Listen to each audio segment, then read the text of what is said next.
Chapter 7. The Israelites, however, were unfaithful regarding the things set apart for destruction. Achan, son of Carmi, son of Zabdi, son of Zerah, of the tribe of Judah, took some of what was set apart, and the Lord's anger burned against the Israelites. Joshua sent men from Jericho to Ai, which is near Beth-aven, east of Bethel, and told them, "Go up and scout the land." So the men went up and scouted Ai. After returning to Joshua, they reported to him, "Don't send all the people, but send about 2,000 or 3,000 men to attack Ai. Since the people of Ai are so few, don't wear out all our people there." So about 3,000 men went up there, but they fled from the men of Ai.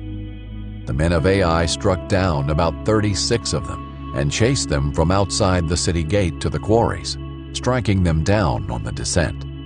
As a result, the people lost heart. Then Joshua tore his clothes and fell face down to the ground before the ark of the Lord until evening, as did the elders of Israel. They all put dust on their heads. "O Lord God," Joshua said, "why did you ever bring these people across the Jordan to hand us over to the Amorites for our destruction? If only we had been content to remain on the other side of the Jordan. What can I say, Lord, now that Israel has turned its back and run from its enemies? When the Canaanites and all who live in the land hear about this, they will surround us and wipe out our name from the earth. Then what will you do about your great name?" The Lord then said to Joshua, "Stand up. Why have you fallen face down? Israel has sinned. They have violated my covenant that I appointed for them. They have taken some of what was set apart. They have stolen, deceived, and put those things with their own belongings. This is why the Israelites cannot stand against their enemies. They will turn their backs and run from their enemies, because they have been set apart for destruction. I will no longer be with you, unless you remove from among you what is set apart. Go and consecrate the people. Tell them to consecrate themselves for tomorrow, for this is what the Lord, the God of Israel, says. There are things that are set apart among you, Israel. You will not be able to stand against your enemies until you remove what is set apart. In the morning present yourselves tribe by tribe. The tribe the Lord selects is to come forward clan by clan. The clan the Lord selects is to come forward family by family. The family the Lord selects is to come forward man by man. The one who is caught with a thing set apart must be burned, along with everything he has, because he has violated the Lord's covenant and committed an outrage in Israel." Joshua got up early the next morning. He had Israel come forward tribe by tribe, and the tribe of Judah was selected. He had the clans of Judah come forward, and the Zerahite clan was selected. He had the Zerahite clan come forward by heads of families, and Zabdi was selected. He then had Zabdi's family come forward man by man, and Achan, son of Carmi, son of Zabdi, son of Zerah, of the tribe of Judah, was selected. So Joshua said to Achan, "My son, give glory to the Lord, the God of Israel, and make a confession to him. I urge you, tell me what you have done. Don't hide anything from me." Achan replied to Joshua, "It is true, I have sinned against the Lord, the God of Israel. This is what I did. When I saw among the spoils a beautiful cloak from Babylon, 5 pounds of silver, and a bar of gold weighing 1.25 pounds, I coveted them and took them. You can see for yourself. They are concealed in the ground inside my tent, with the silver under the cloak." So Joshua sent messengers who ran to the tent, and there was the cloak concealed in his tent, with the silver underneath. They took the things from inside the tent, brought them to Joshua and all the Israelites, and spread them out in the Lord's presence. Then Joshua and all Israel with him took Achan, son of Zerah, the silver, the cloak, and the bar of gold, his sons and daughters, his ox, donkey, and sheep, his tent, and all that he had, and brought them up to the valley of Achor. Joshua said, "Why have you brought us trouble? Today the Lord will bring you trouble." So all Israel stoned them to death. They burned their bodies, threw stones on them, and raised over him a large pile of rocks that remains still today. Then the Lord turned from his burning anger. Therefore that place is called the Valley of Achan still today. Chapter 8. The Lord said to Joshua, "Do not be afraid or discouraged. Take all the troops with you and go attack Ai. Look, I have handed over to you the king of Ai, his people, city, and land. Treat Ai and its king as you did Jericho and its king, except that you may plunder its spoil and livestock for yourselves. Set an ambush behind the city." So Joshua and all the troops set out to attack Ai. Joshua selected 30,000 of his best soldiers and sent them out at night. He commanded them, "Pay attention. Lie in ambush behind the city, not too far from it. And all of you be ready.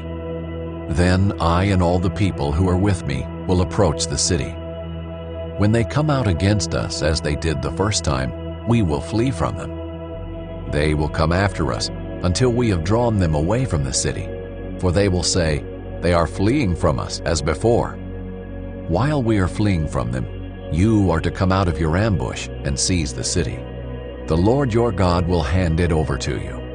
After taking the city, set it on fire. Follow the Lord's command. See that you do as I have ordered you." So Joshua sent them out, and they went to the ambush site and waited between Bethel and Ai to the west of Ai. But he spent that night with the troops. Joshua started early the next morning and mobilized them. Then he and the elders of Israel led the people up to Ai. All the troops who were with him went up and approached the city, arriving opposite Ai, and camped to the north of it, with a valley between them and the city. Now Joshua had taken about 5,000 men and set them in ambush between Bethel and Ai, to the west of the city. The troops were stationed in this way: the main camp to the north of the city, and its rear guard to the west of the city. And that night Joshua went into the valley. When the king of Ai saw the Israelites, the men of the city hurried and went out early in the morning, so that he and all his people could engage Israel in battle at a suitable place facing the Arabah. But he did not know there was an ambush waiting for him behind the city. Joshua and all Israel pretended to be beaten back by them and fled toward the wilderness. Then all the troops of Ai were summoned to pursue them, and they pursued Joshua and were drawn away from the city.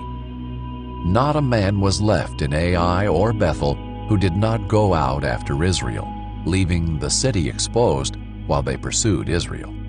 Then the Lord said to Joshua, "Hold out the javelin in your hand toward Ai, for I will hand the city over to you." So Joshua held out his javelin toward it.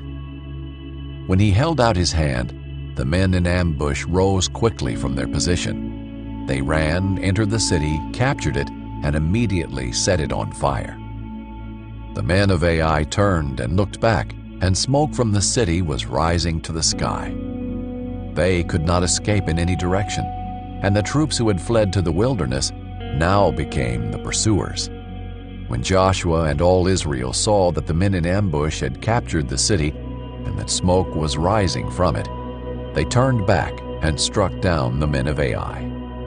Then men in ambush came out of the city against them, and the men of Ai were trapped between the Israelite forces, some on one side and some on the other. They struck them down until no survivor or fugitive remained.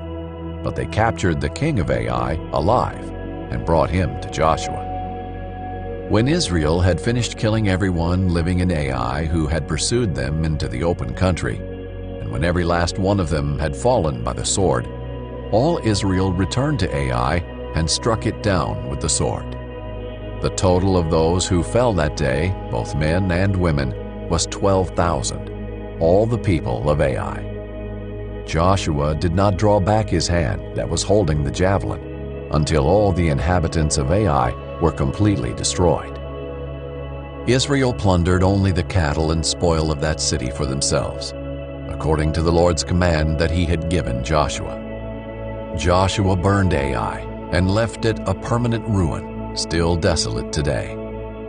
He hung the body of the king of Ai on a tree until evening, and at sunset Joshua commanded that they take his body down from the tree. They threw it down at the entrance of the city gate and put a large pile of rocks over it, which still remains today. At that time Joshua built an altar on Mount Ebal to the Lord, the God of Israel, just as Moses the Lord's servant had commanded the Israelites. He built it according to what is written in the book of the law of Moses, an altar of uncut stones on which no iron tool has been used.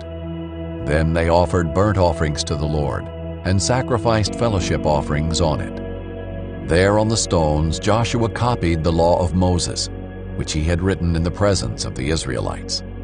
All Israel, resident, alien, and citizen alike, with their elders, officers, and judges, stood on either side of the ark of the Lord's covenant, facing the Levitical priests who carried it. Half of them were in front of Mount Gerizim, and half in front of Mount Ebal, as Moses the Lord's servant had commanded earlier concerning blessing the people of Israel.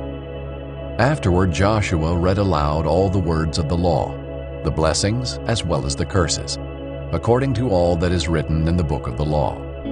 There was not a word of all that Moses had commanded that Joshua did not read before the entire assembly of Israel, including the women, the dependents, and the resident aliens who lived among them.